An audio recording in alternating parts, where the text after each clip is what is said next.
So last class we are discussing about targeted drug delivery system. In targeted drug delivery system, what is targeted drug delivery system? Its advantage, disadvantages, then strategies of drug targeting like passive targeting, inverse targeting, active targeting, dual targeting, etc. Then what is liposome? Structure of liposome and its properties ഒക്കെയാണ് നമ്മൾ last ക്ലാസ്സിൽ discuss ചെയ്തത്. Then moving to neosomes. What is neosome? Here, the neosomes are one of the promising drug carriers that have a bilayer structure and formed by self-association of non-ionic surfactant and cholesterol in an aqueous phase. So, neosome means a non-ionic surfactant based liposomes. Niosomes എന്ന് പറയുന്നത് ഒരു non ionic surfactant based liposome which is mainly formed by the cholesterol incorporation as excipients. Formed by the cholesterol incorporation as excipients. So the neosomes are biodegradable, biocompatible and non-immunogenic and have long shelf life and also exhibit high stability that enable the delivery of drug at a targeted site in a controlled or sustained manner. So നിയോസോമിന് long shelf life ഉണ്ട്, high stability ഉണ്ട്. അതുകൊണ്ട് തന്നെ controlled അല്ലെങ്കിൽ sustained മാനറിൽ targeted സൈറ്റിൽ ഡ്രഗിൻ്റെ delivery നമുക്ക് നിയോസോമൽ drug delivery system വെച്ചിട്ട് capable ആണ്. So then the self-assembly of non-ionic surfactants into vesicle reported in 17 researchers in cosmetic industry. And also the neosomes obtained on hydration are microscopic lamellar structure formed upon combining non-ionic surfactant of alkyl or dialkyl polyglycerol ether classes with cholesterol. So simply neosomes are non-ionic surfactant based liposomes which is formed by cholesterol incorporation as excipients. And also they are biodegradable, biocompatible and also not immunogenic. അതിന് high shelf life ഉണ്ട് and also high stability ഉണ്ട്. So നമുക്കൊരു targeted സൈറ്റിൽ controlled and sustain മാനറിൽ drug delivery ചെയ്യാൻ വേണ്ടി പറ്റും. So ഈ നിയോസോംസ് എന്ന് പറയുന്നത് structurally similar to that of liposome ആണ്. Neosomes are structurally similar to that of liposome. That means they having bilayer. But the material which is used for preparing the neosome make them more stable. Here already said that നിയോസോമിന് higher stability ഉണ്ട് എന്ന് പറഞ്ഞു. പക്ഷേ ഈ നിയോസോം എന്ന് പറയുന്നത് ലിപ്പോസോമുമായിട്ട് structurally similar ആണ്, അതിന് ബൈലെയർ ഉണ്ട്. പക്ഷെ നിയോസോം ഉണ്ടാക്കാൻ വേണ്ടി അല്ലെങ്കിൽ പ്രിപ്പയർ ചെയ്യാൻ വേണ്ടി യൂസ് ചെയ്യുന്ന മെറ്റീരിയൽ എന്ന് പറയുന്നത് ബേസ് ചെയ്തിട്ടാണ് അല്ലെങ്കിൽ അതാണ് ആ മെറ്റീരിയലാണ് നിയോസോമിനെ കുറച്ചുകൂടെ മോർ സ്റ്റേബിൾ ആക്കുന്നത്. So as comparing with liposome more advantage ഉള്ളത് നിയോസോമിനാണ്. ദെൻ ദ നിയോസോമിൻ്റെ സൈസ് റേഞ്ച് എന്ന് പറയുന്നത് 10 നാനോമീറ്റർ ടു 100 നാനോമീറ്റർ ആണ്. So non ionic surfactant based liposome which is mainly formed by cholesterol incorporation as an excipient which is neosomes are biodegradable, biocompatible and non-immunogenic, long shelf life, exhibit high stability because the material used for preparing neosome ആണ് അതിനെ more stable ആക്കുന്നത്. So അതുകൊണ്ട് തന്നെ as comparing with liposome more advantage ഉള്ളത് നിയോസോമിനാണ്. So നിയോസോമിൻ്റെ size range എന്ന് പറയുന്നത് 10 nanometre to 100 nanometre ആണ്. Then moving to the structure of neosome.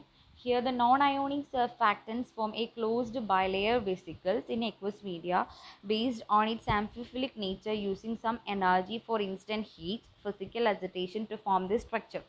So neosome consisting of a vesicle forming amphiphile, that means non-ionic surfactants such as pan-60. Then which is stabilized by by the addition of cholesterol and also a small amount of anionic surfactants such as diacetyl phosphate that help to stabilizing the vesicle. So കൊളസ്ട്രോളും അനയോണിക് സർഫാക്ടൻസ് ആയിട്ടുള്ള ഡൈസീറ്റൈൽ phosphates ഒക്കെ വെസിക്കിളിൻ്റെ സ്റ്റെബിലൈസേഷന് വേണ്ടിയിട്ട് help ചെയ്യുന്നു. So അതിൻ്റെ bilayer സ്ട്രക്ചറിൽ hydrophobic part ഉണ്ട്, hydrophobic and hydrophilic part ഉണ്ട്.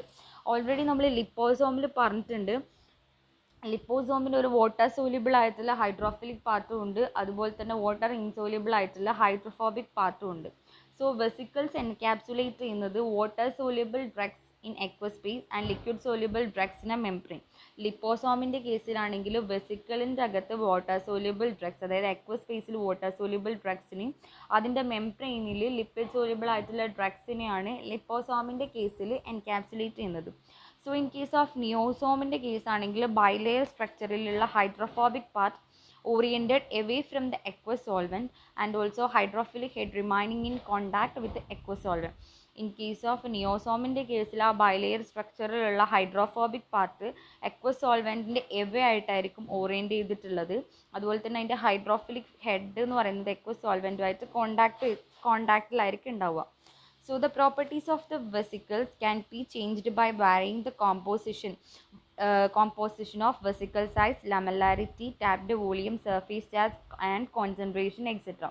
So vesicleൻ്റെ പ്രോപ്പർട്ടീസ് നമ്മൾ വാരി ചെയ്യുന്നത്, വെസിക്കിൾസിൻ്റെ പ്രോപ്പർട്ടീസ് ചേഞ്ച് ചെയ്യുന്നത് എന്ന് വെച്ചാൽ വെസിക്കിൾ സൈസ്, ലാമെല്ലാരിറ്റി, ടാപ്ഡ് വോളിയത്തിൻ്റെയൊക്കെ കോമ്പോസിഷനിൽ ചേഞ്ചസ് വരുത്തിയിട്ടാണ്. സോ ഈ ഫിഗറിൽ നിങ്ങൾക്ക് കാണാൻ വേണ്ടി പറ്റുന്നതാണ് നമ്മുടെ നിയോസോമിൻ്റെ ഫിഗറാണിത്. അതിൽ you can see the hydrophilic head ഉണ്ട്, ഹൈഡ്രോഫോബിക് ആയിട്ടുള്ള ടെയിലുണ്ട്, that is a bilayer structure and hydrophobic drug encapsulate ചെയ്തിട്ടുണ്ട്. അതുപോലെ തന്നെ ഹൈഡ്രോഫിലിക് ഡ്രഗും എൻക്യാപ്സുലേറ്റ് ചെയ്തിട്ടുണ്ട്. സോ ഫിഗറിൽ hydrophilic head, hydrophobic tail, the bilayer structure, hydrophobic and hydrophilic drug നമുക്ക് കാണാൻ വേണ്ടി പറ്റും. So, due to the presence of hydrophilic, amphiphilic and lipophilic moieties in the structure, these can be accommodated to drug molecules with a wide range of solubility. So, അതിൽ hydrophilic, amphiphilic and lipophilic മോയിറ്റീസ് നിയോസോമിൻ്റെ സ്ട്രക്ചറിൽ ഉള്ളത് കൊണ്ട് തന്നെ നമുക്ക് wide solubility, different സോലിബിലിറ്റീസ് ഉള്ള drug മോളിക്യൂൾസിനെ നമുക്ക് നിയോസോമിൽ incorporate ചെയ്യാൻ അല്ലെങ്കിൽ അക്കോമഡേറ്റ് ചെയ്യാൻ വേണ്ടി പറ്റും. And these may act as a depot and releasing the drug in a controlled manner. Already നമ്മൾ പറഞ്ഞു ടാർഗറ്റഡ് സൈറ്റിൽ കൺട്രോൾഡ് അല്ലെങ്കിൽ സസ്റ്റൈൻഡ് മാനറിൽ ഡ്രഗ് റിലീസ് പ്രൊവൈഡ് ചെയ്യാൻ വേണ്ടി നിയോസോം സിസ്റ്റത്തിന് പറ്റും. So the therapeutic performance of the drug molecule can also improved by delayed clearance from circulation, protecting the drug from biological environment and restricting the effect to targeted cells. So നമുക്കതിൻ്റെ drug മോളിക്യൂൾസിൻ്റെ therapeutic performance, അതായത് drug മോളിക്യൂൾസിൻ്റെ therapeutic index നമുക്ക് improve ചെയ്യാൻ വേണ്ടി പറ്റും. Because delayed clearance, അത് സർക്കുലേഷനിൽ നിന്നുള്ള ക്ലിയറൻസ്, സർക്കുലേഷനിൽ നിന്ന് പുറത്തേക്ക് പോകുന്നത് ഡിലേ ചെയ്യുന്നതുകൊണ്ട് തന്നെ നമുക്കതിൻ്റെ തെറാപ്യൂട്ടിക് പെർഫോമൻസ്, ഡ്രഗ് മോളിക്യൂൾസിൻ്റെ തെറാപ്യൂട്ടിക് പെർഫോമൻസ് ഇമ്പ്രൂവ് ചെയ്യാൻ വേണ്ടി പറ്റും. Then the surfactants used in Niosome preparation should be biodegradable, biocompatible and also non-immunogenic, that we already discussed. Biodegradable, biocompatible and also non-immunogenic. Then the Niosome behaves in vivo like liposomes, prolonging the circulation of entrapped drug and altering its organ distribution and metabolic stability. അതായത് entrapped drugൻ്റെ circulation prolong ചെയ്യിക്കും. As with the liposome, the properties of the niosome depends upon the composition of bilayer as well as the method of production. അതായത് നിയോസോമിൻ്റെ properties depend ചെയ്യുന്നത് അതിൻ്റെ ബൈലെയറിൻ്റെ composition as well as അത് prepare ചെയ്യുന്ന മെത്തേഡിനെ base ചെയ്തിട്ടായിരിക്കും അതിൻ്റെ properties മെയിനായിട്ട് അതിൻ്റെ പ്രോപ്പർട്ടീസിന് depend ചെയ്യുന്നത്. Then it is reported that the intercalation of cholesterol in the bilayer decreases the entrapment volume during formulation and thus entrapment efficiency. The difference exists between liposome and niosome include: Niosomes are prepared from uncharged single chain surfactant and cholesterol, whereas liposomes are prepared from a double chain phospholipid.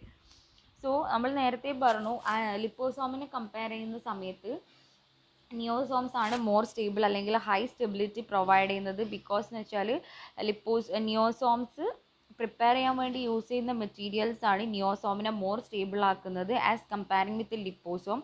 So ലിപ്പോസോമിനെ compare ചെയ്യുന്ന സമയത്ത് more advantages ഉള്ളത് നിയോസോംസിനാണ്.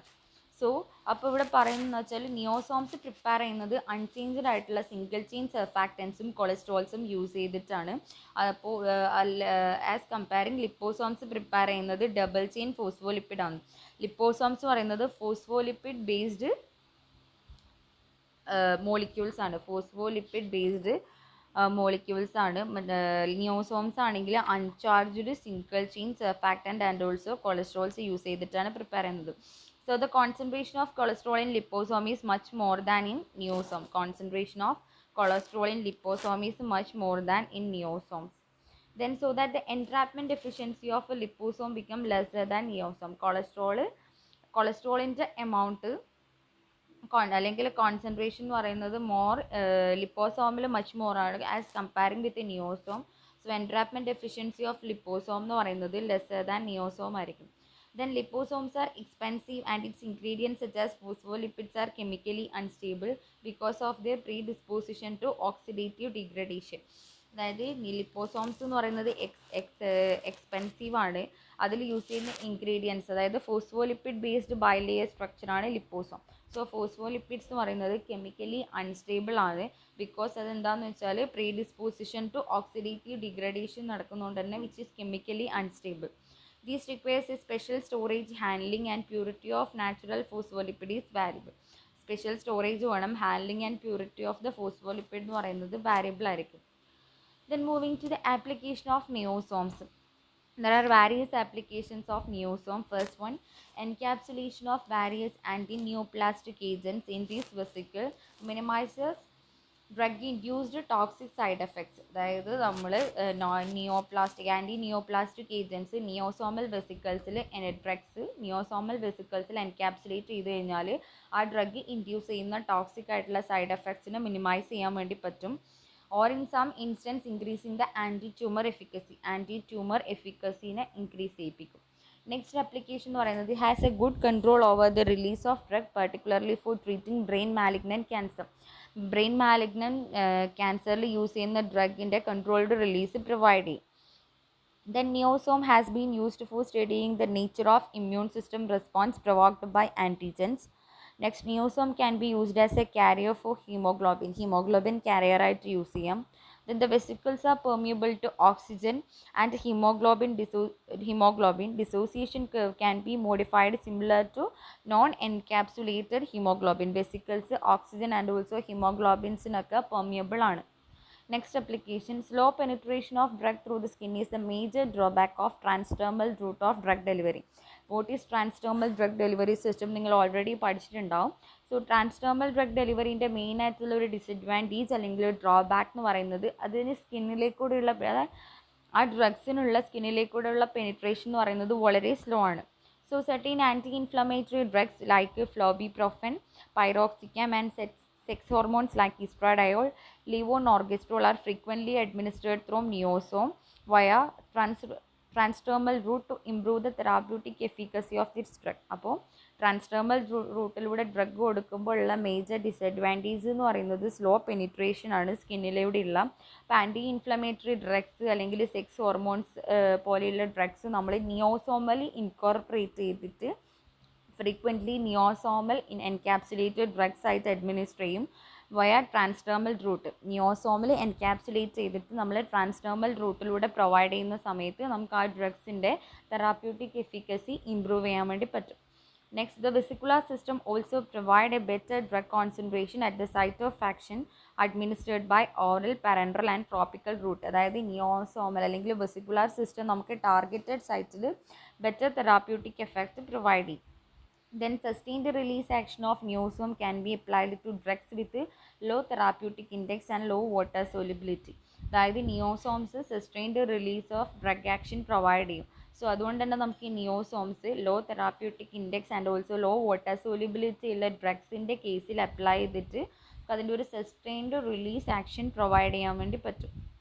Next, drug delivery through Niosome is one of the approaches to achieve localized drug action in regard to their size and low penetrability through epithelium and connective tissue which keep the drug localized at the site of administration.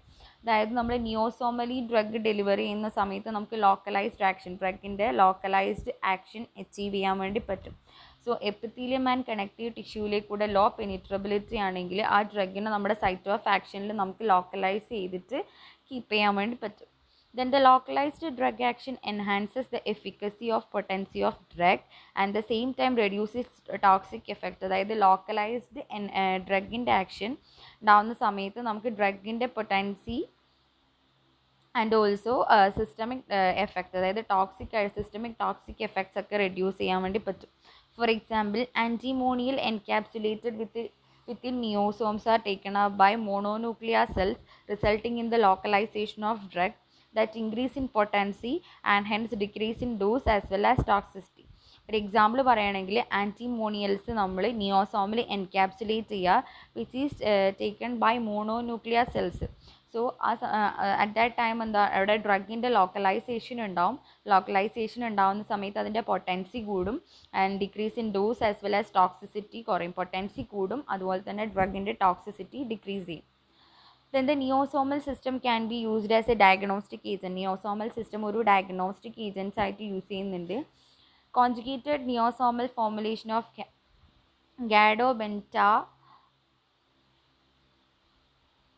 gadobenitamine with PEG 4400 and both PEG and NPG exhibit significantly improved tumor targeting of encapsulated paramagnetic agent assessed with MR imaging. അതായത് നമ്മളതൊരു diagnostic agent ആയിട്ട് use ചെയ്യുന്നുണ്ട് എന്ന് പറഞ്ഞു. So tumour ടാർഗറ്റിങ്ങിൻ്റെ കേസിൽ PEG 4400 അല്ലെങ്കിൽ PEG and NPG tumour ടാർഗറ്റിങ്ങിൻ്റെ കേസിൽ നമ്മൾ MR ഇമേജിങ് വഴി അസസ് ചെയ്യുന്നുണ്ട്. So niosomal delivery system can be used to achieve good bioavailability of drug. Niosomal system നമുക്ക് ഗുഡ് ബയോ അവൈലബിലിറ്റി അച്ചീവ് ചെയ്യാൻ വേണ്ടി യൂസ് ചെയ്യാം. Then bioadhesive coated neosomal formulation of acetozolamide prepared from span 60 cholesterol stearylamine or dicetyl phosphate exhibit more tendency for reduction of intraocular pressure as compared with marketed formulation, that is dorzolamide. അതായത് bio adhesive quoted നിയോസോമൽ formulation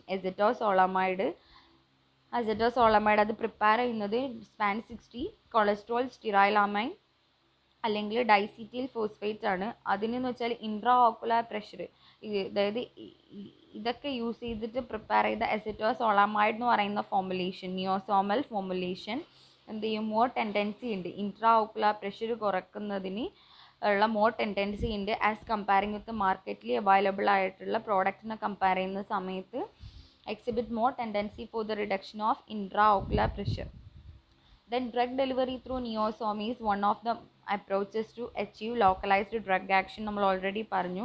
Since their low penetrability, അത് നമ്മൾ already discuss ചെയ്തതാണ്. അപ്പോൾ ഇതാണ് മെയിനായിട്ട് നമ്മൾ പറഞ്ഞത്. These are the main applications. അപ്പോൾ നമ്മൾ നിയോസോമിൽ മെയിനായിട്ട് പറഞ്ഞത് എന്താണെന്ന് വെച്ചാൽ എന്താണ് niosome, structure of niosome and its application. So last ക്ലാസ്സിൽ നമ്മൾ ലിപ്പോസോം ഡിസ്കസ് ചെയ്തു. ഈ ക്ലാസ്സിൽ നമ്മൾ ഡിസ്കസ് ചെയ്തത് നിയോസോംസ് ആണ്. സോ നിയോസോംസ് എന്താണെന്ന്, ലിപ്പോസോംസ് എന്താണെന്ന് പഠിക്കുക. എന്നിട്ട് അതിൻ്റെ കമ്പാരിസൺ എന്താണ് ലിപ്പോസോം ആൻഡ് നിയോസോമിൽ വരുന്ന ഡിഫറൻസ്.